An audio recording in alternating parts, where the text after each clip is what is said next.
Hello दोस्तों, तो स्वागत है आप सभी का फिर एक बार हमारे चैनल टारगेट विद आरजे में। जो दोस्तों आज हम बात करेंगे यूपी पुलिस के रिजल्ट को लेकर और उसकी आंसर की को लेकर। तो जी हाँ दोस्तों, जैसा कि आप सबको पता है भर्ती बोर्ड ने यूपी पुलिस के आंसर की को आउट कर दिया है और आप लोगों ने देख भी चुके होंगे और उससे और अब आप ये भी उम्मीद लगाए बैठे हैं कि अब आंसर की आ गई और अब रिजल्ट में कितनी देरी। तो इन सभी चीजों पर चर्चा करेंगे, आज विस्तार से आपको बताएंगे। तो आइए शुरू करते हैं अपनी वीडियो को।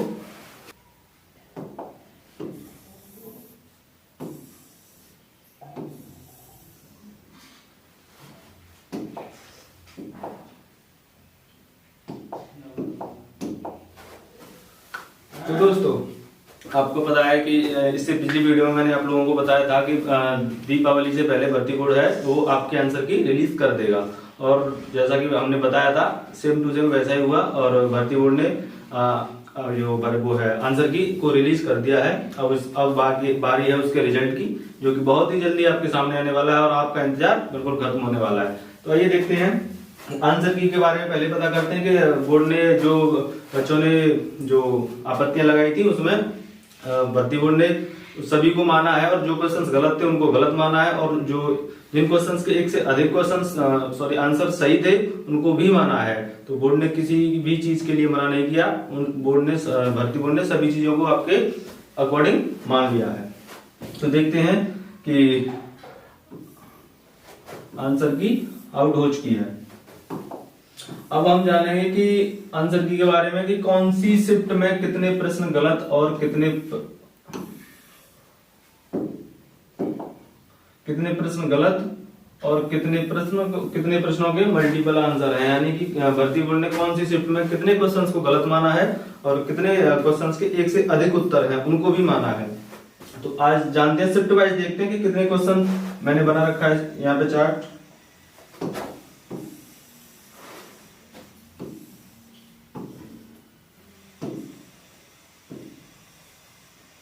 देखिए अब बात करते हैं 23 अगस्त की फर्स्ट शिफ्ट की। जो पहली पाली थी, प्रथम पाली, उसमें जो सुबह की पाली थी उसमें भर्ती बोर्ड ने एक प्रश्न को तो कैंसिल कर दिया। यानी एक प्रश्न जो है वो बिल्कुल गलत बता दिया है, जो कि गलत था। और इसमें दो प्रश्न जो थे उनके मल्टीपल आंसर्स हैं, यानी कि एक से अधिक उत्तर। अब एक से अधिक उत्तर का मतलब यह है जैसे अगर किसी प्रश्न का उत्तर ए है और उसका उत्तर सी है, आपको लगता है कि इसके उत्तर ए भी सही है और बी भी सही है। जैसे मान लेते हैं कि हिंदी का कोई प्रश्न है और उसमें पर्यायवाची है, तो एक से अधिक पर्यायवाची दे दिए तो पर्यायवाची दोनों सही है। लेकिन अब बोर्ड ने जो पहले आंसर की थी उसमें किसी को माना था, लेकिन दोनों सही है। और जैसे ही आपत्ति लगाई बोर्ड ने दोनों उत्तरों को ठीक मान लिया। तो ये है मल्टीपल आंसर, यानी कि एक से अधिक उत्तर, यानी कि ए भी सही है और सी भी सही है। इसका मतलब ये है। अब बात करते हैं 23 अगस्त द्वितीय पाली में एक भी प्रश्न को गलत नहीं माना है। सभी प्रश्न 150 में से 150 प्रश्न सभी सही थे और 5 प्रश्न जो थे उनको मल्टीपल आंसर है, यानी कि एक से अधिक उत्तर है। 2 भी हो सकते हैं और 3 भी हो सकते हैं।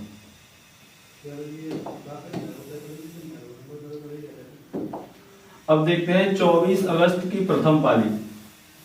अब 24 अगस्त की प्रथम पाली में एक क्वेश्चन को तो कैंसिल ही कर दिया, यानी कि एक क्वेश्चन गलत है और 5 क्वेश्चंस के मल्टीपल आंसर हैं। एक क्वेश्चन गलत और 5 क्वेश्चन मल्टीपल आंसर। ऐसे ही 24 अगस्त सेकंड शिफ्ट, एक भी क्वेश्चन गलत नहीं है, यानी कि 0 क्वेश्चन गलत और 3 क्वेश्चन मल्टीपल आंसर है। ऐसे ही 25 अगस्त पे आ जाते हैं। 25 अगस्त में 3 क्वेश्चन को गलत माना गया है और 3 क्वेश्चन के मल्टीपल आंसर है। 3 क्वेश्चन गलत प्लस 3 क्वेश्चन मल्टीपल आंसर। आ जाते हैं 25 अगस्त सेकंड शिफ्ट। इसमें 4 क्वेश्चन गलत हैं और 2 क्वेश्चन मल्टीपल आंसर है। यानी 4 क्वेश्चनों को गलत करा दिया, उनको कैंसिल कर दिया और 2 क्वेश्चन के मल्टीपल आंसर है, एक से अधिक उत्तर है।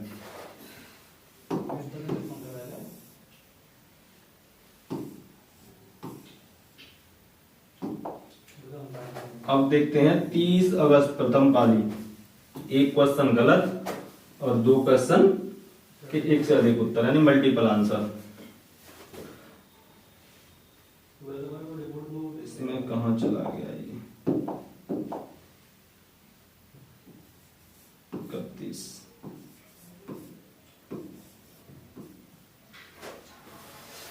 अब 30 अगस्त एक क्वेश्चन गलत,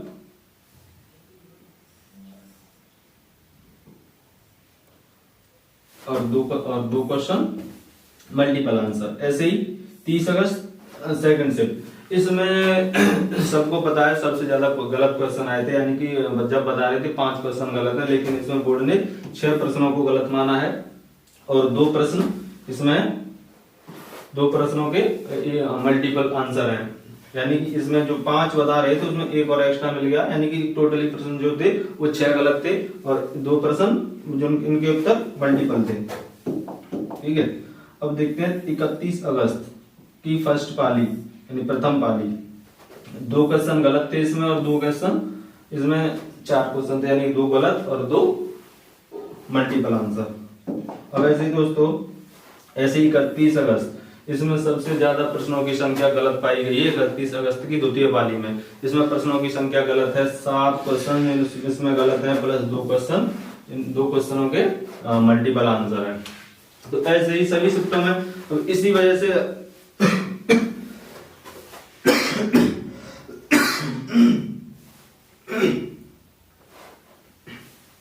सॉरी, तो इन्हीं क्वेश्चनों को लेके भर्ती बोर्ड को सुधारने में या देखने में, उनको जांचने में इतना समय लगा, इसी वजह से इसमें इतनी देरी हो पाई है।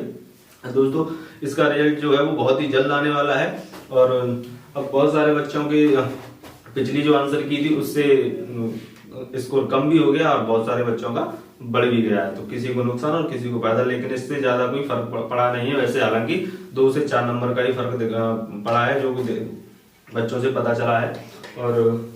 और अब बात आती है कि इसमें अगर जैसे 23 अगस्त की प्रथम पाली, 23 अगस्त की प्रथम पाली है, उसमें एक क्वेश्चन गलत और 2 सही है। अब 23 तारीख की तो फर्स्ट और सेकंड शिफ्ट दोनों को नॉर्मलाइजेशन में फायदा होता, वैसे भी होता। अब इसमें 1 और 2 3 क्वेश्चन गलत हो गए तो थोड़ा सा इसमें जो प्रॉफिट है यानी कि नॉर्मलाइजेशन है वो और थोड़ा सा एक्स्ट्रा मिलेगा। ऐसे अब 23 अगस्त की द्वितीय पाली, इसमें एक भी क्वेश्चन गलत नहीं है, यानी कि 150 में से 150 सही थे, बस 5 प्रश्नों के मल्टीपल आंसर थे। तो मुझे पता है इसमें बच्चों को फायदा ही हुआ होगा। अगर किसी बच्चे का ऐसे जो प्रश्न था अब उसने उसको दो दिख रहे, 2 आंसर दिख रहे, अब उसने 1 लगा दिया, अब जो पिछले वाली आंसर की थी उसके अकॉर्डिंग वो था गलत और ये आ गई। बोर्ड ने ये माना है कि जैसे अगर ये क्वेश्चन गलत है तो इसका जो नंबर है आपने रीसे टिक किया हो नहीं किया हो, कोई डजेंट मैटर, कोई भी मतलब नहीं है, वो आपको इसके नंबर देगा, इसके नंबर आपको मिलेगा, आपने अटेम्प्ट किया हो नहीं किया हो कुछ भी हो। और हाँ, अब इसकी जो इसकी भूमिका क्या रहेगी, यानी कि 2 क्वेश्चनों के 1 से अधिक मल्टीपल है। अब इसमें ये चला है भर्ती बोर्ड का कि अगर 2 प्रश्न गलत मल्टीपल हैं, जैसे ए भी है उत्तर और सी भी है उत्तर, अगर आपने ए या सी में से कोई एक भरा है तो आपको 2 नंबर उसके मिलेंगे। अदरवाइज अगर आपने ए और सी का अलावा कोई बी या फिर डी कोई ऑप्शन भरा है तो आपको नंबर इसका 1 भी नहीं मिलेगा, आपका नेगेटिव में चला जाएगा, इसका कोई भी मार्क नहीं मिलने वाला है। अगर मल्टीपल आंसर में से आपने चूज किया है तो इसमें आपको नंबर मिलेंगे, पूरे 2 नंबर मिलेंगे, अदरवाइज नहीं मिलेंगे। अब इसमें रहा क्या, अब बात करते हैं इसके नॉर्मलाइजेशन की, कि किस शिफ्ट को और किस शिफ्ट को और किस बच्चों को किसके अकॉर्डिंग कितना नॉर्मलाइजेशन मिलेगा। तो इसके लिए भर्ती बोर्ड ने एक फॉर्मूला दे रखा है, तो वो फॉर्मूला उसके अकॉर्डिंग आप अपना नॉर्मलाइजेशन स्कोर खुद निकाल सकते हैं। आइए देखते हैं फॉर्मूले को।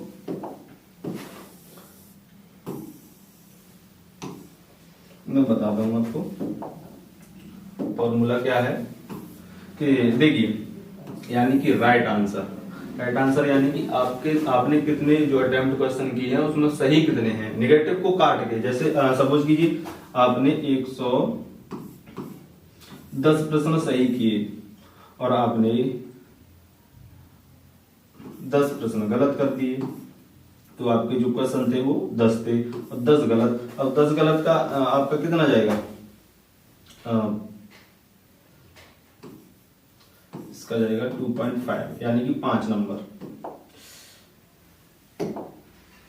अब इसका कितना जाएगा इसके जाएंगे 5 नंबर।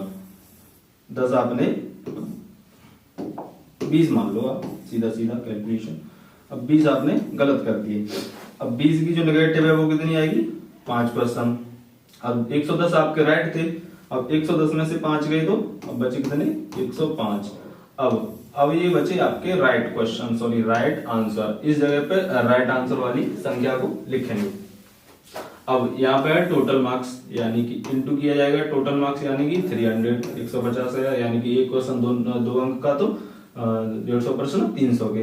अब बटे, अब भाग दिया जाएगा, यानी कि नंबर ऑफ राइट क्वेश्चन, यानी कि अब इनका वो आ जाएगा मटेरियल। इसमें से भर्ती बोर्ड उसने आपकी जो पाली है उसमें से कितने प्रश्नों को गलत माना है। जैसे 31 अगस्त द्वितीय पाली 7 प्रश्नों को गलत माना है भर्ती बोर्ड ने, 7 प्रश्नों को गलत माना है। तो अब 150 में से 7 घटा देंगे, 143। अब यहाँ पे रखेंगे 143। अब इसकी कैलकुलेशन कर लीजिए। ये आपका जो यहाँ नंबर बनेंगे वो आपके, अब जितने नंबर बन रहे हैं आपको उसमें ऐड कर लीजिए। ये तो है फॉर्मूला, सही बात समझ में।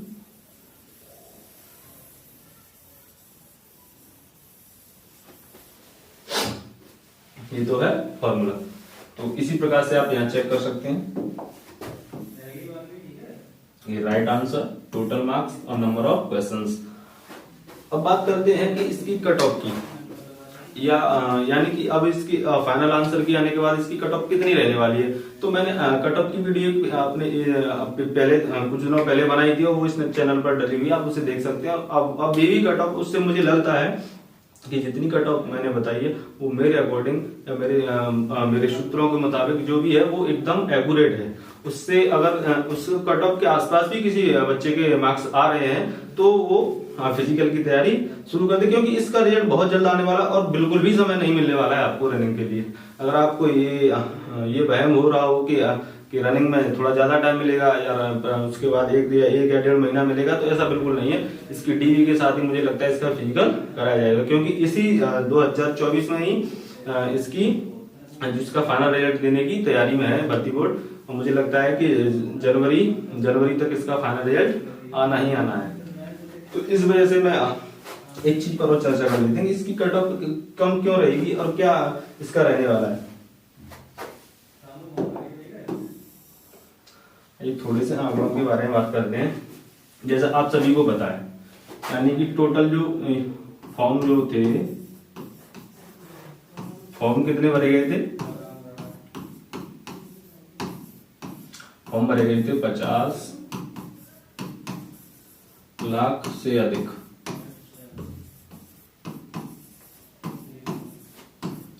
आपको पता है कि फॉर्म 50 लाख से अधिक भरे गए थे। अच्छा, इसमें जो एग्जाम कितने बच्चों ने दिया था, जो एग्जाम दिया था बच्चों ने वो समथिंग 34 लाख बच्चों ने एग्जाम दिया था।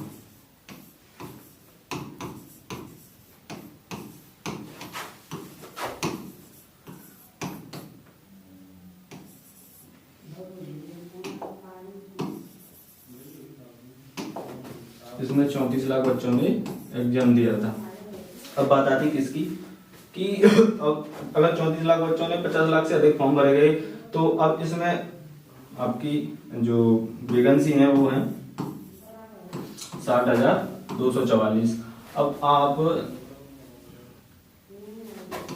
अब इसका जो फिजिकल के लिए जो बच्चों को बुलाएंगे वो लगभग मेरे अकॉर्डिंग समथिंग 3 गुने 2.5 गुने तो बुलाते हैं। अब अगर टाइम कम दिया तो मुझे लगता है वो 3 गुने ही बुलाएंगे, क्योंकि अगर जल्दी फिजिकल कराया तो वो 3 गुने बुलाएंगे। लगभग 80,000 के आसपास जो बच्चे हैं उनको बुलाएंगे।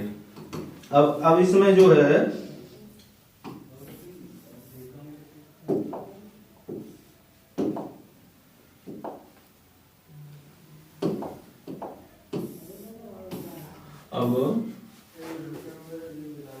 अब बात करते हैं कि अब एक वैकेंसी के लिए कितने बच्चों में वो है कंपटीशन।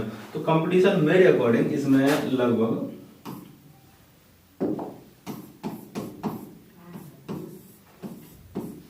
57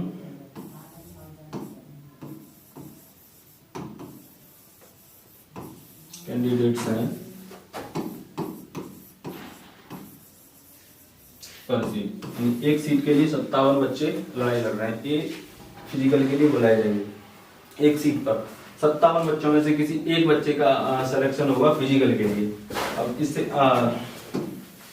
अब ऐसा कि आप सभी को पता है कि फिजिकल की जो कट ऑफ है वो पिछले जो जैसा टीचरों ने बताया, बहुत सारी वीडियो आपने देखी होंगी, तो उनके अकॉर्डिंग कोई 200 के आसपास बता रहा है, तो मेरे अकॉर्डिंग ठीक भी है।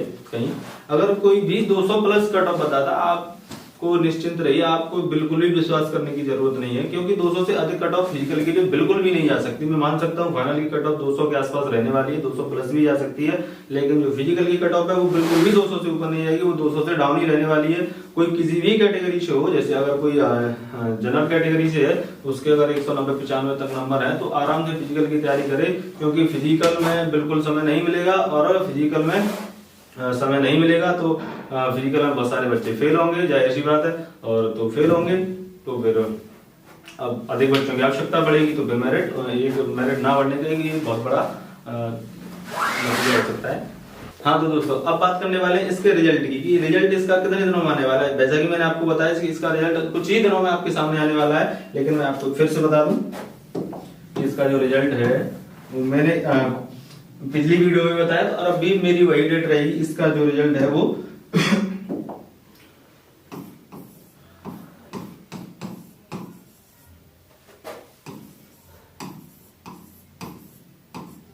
10 नवंबर तक 100%।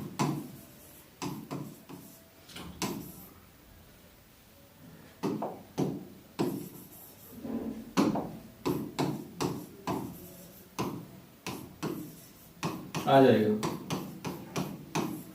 यानी कि इसका जो रिजल्ट है वो 10 नवंबर तक सॉलिड आ जाएगा। उससे पहले भी आपको देखने को मिल सकता है, लेकिन मैं आपको गारंटी के साथ कहता हूं, आपको 10 नवंबर से आगे के लिए इंतजार नहीं करना पड़ेगा। इसका रिजल्ट किसी भी हर हालत में 10 नवंबर तक आ ही जाएगा। आप चाहें तो इसका 10 नवंबर तक वेट कर लीजिए, आप हो सकता है आपका 2 से 4 दिनों में देखने को मिल जाए, हो सकता है 5 नवंबर को आ जाए, लेकिन 10 नवंबर के बाद को भर्ती को नहीं कीजिएगा। 10 नवंबर से पहले ही पहले देना। ये बहुत सारी जानकारियां प्राप्त की है मैंने, अपने सूत्रों से भी पता किया है, तो उसके अकॉर्डिंग मैं आपको बता रहा हूँ। आज हो गई 31 से आप फिक्स 10 दिन रह गए हैं, तो 10 दिन संभाल लीजिए, इंतजार कीजिए, बने रहिए हमारे साथ और जुड़े रहिए, ऐसे ही मन लगा के पढ़ते रहिए। और आगे हम SSC GD और UPP UPSSI की आगे क्लासेस स्टार्ट करने वाले हैं, तो ऐसे ही सपोर्ट बनाए रखिए। जय हिंद दोस्तों।